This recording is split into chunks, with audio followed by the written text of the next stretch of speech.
Assalamualaikum warahmatullahi wabarakatuh. Salam sehat dari Apoteker Normal.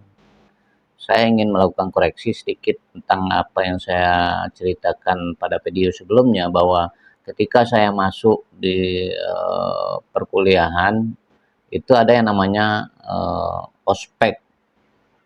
Jadi ini sebenarnya ospek itu, sebelum ospek itu ada namanya posma, pekan orientasi mahasiswa. Kemudian karena posma ini dianggap semi militer, bahkan sepertinya uh, lepas kontrol daripada pengawasan dosen, sehingga ada aksi kekerasan di situ. Maka pada periode saya masuk itu udah berubah, namanya jadi ospek, orientasi pengenalan kampus. Kalau dulu namanya posma, pekan orientasi mahasiswa. Nah, meskipun terjadi peralihan dari posma menjadi ospek, namun tetap aja sedikit banyaknya diisi oleh kegiatan-kegiatan yang bersifat agak keras, dalam artian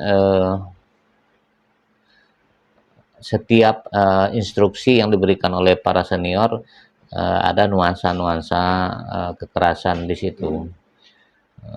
Meskipun udah jauh disaring jika dibanding dengan kegiatan yang namanya posma, tapi saya tetap menikmati kegiatan ospek tersebut. Dinamika selama ospek tentu berbeda nuansanya dibanding ketika kita masih di dalam suasana SMA.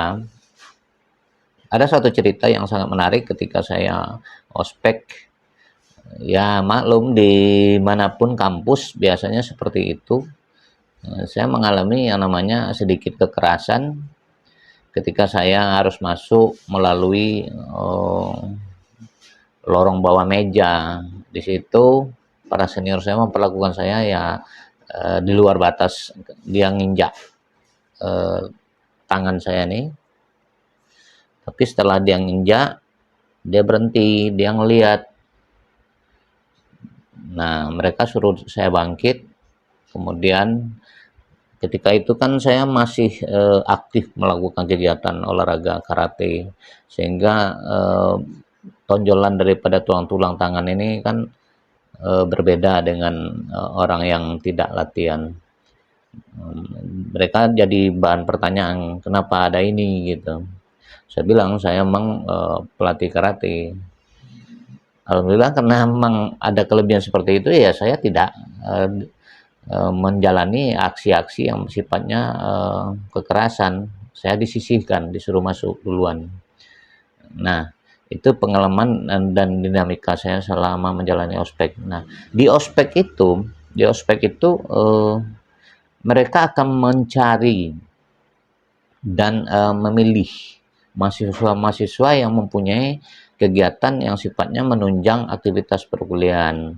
Apakah itu kegiatan olahraga, juga kegiatan yang sifatnya organisasi. Mereka akan melihat dan menseleksi. Nah, ketika udah selesai ospek, itu kan masuk perkuliahan. Perkuliahan udah dimulai.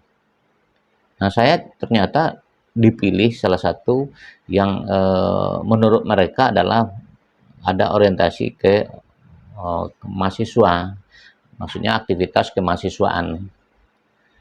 Nah, walaupun saya pemula, tapi ya karena mereka mengajak saya untuk ikut organisasi, ya saya masuk.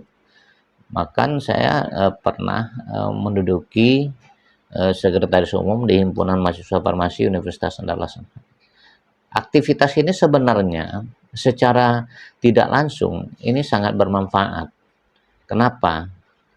Karena apapun jenis ilmu kita, apalagi kalau endingnya adalah sifatnya pelayanan, ini harus ada bekal yang namanya bekal kita untuk menjual. Artinya bagaimana kita bisa membina hubungan baik. Komunikasi, public speaking itu penting. Anda pintar, tapi tidak mempunyai kemampuan untuk menularkan kepintaran Anda, berarti nilai Anda belum maksimal. Artinya ketika kita udah memiliki basic ilmu yang kuat, alangkah lebih bagus kalau seandainya kita juga memiliki kemampuan komunikasi yang bagus, sehingga orang merasa yakin dengan kemampuan kita. Bahkan ada beberapa pendapat mengatakan bahwa biarlah kepintaran itu hanya rata-rata, tapi Anda memiliki kemampuan untuk menularkan kepintaran itu sama orang lain, maka Anda akan dianggap lebih pintar daripada yang sebenarnya.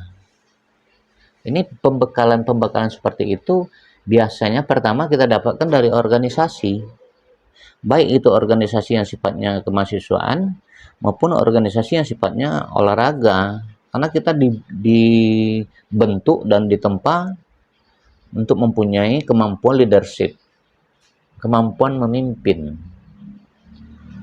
ditambah lagi karena hobi. Saya hobi berorganisasi, saya hobi olahraga. Nah, setelah saya jalani semester demi semester, memang pada semester pertama saya tidak melakukan aktivitas apapun selain kuliah. Saya masih merasakan orientasinya seperti apa, mencari best time-nya seperti apa, supaya saya bisa membagi waktu. Pada semester kedua perkuliahan, saya udah bisa dapat membagi waktu saya. Ketika saya kuliah, kemudian tidak ada aktivitas sorenya, maka saya mulailah mengembangkan kembali olahraga saya, yaitu olahraga karate.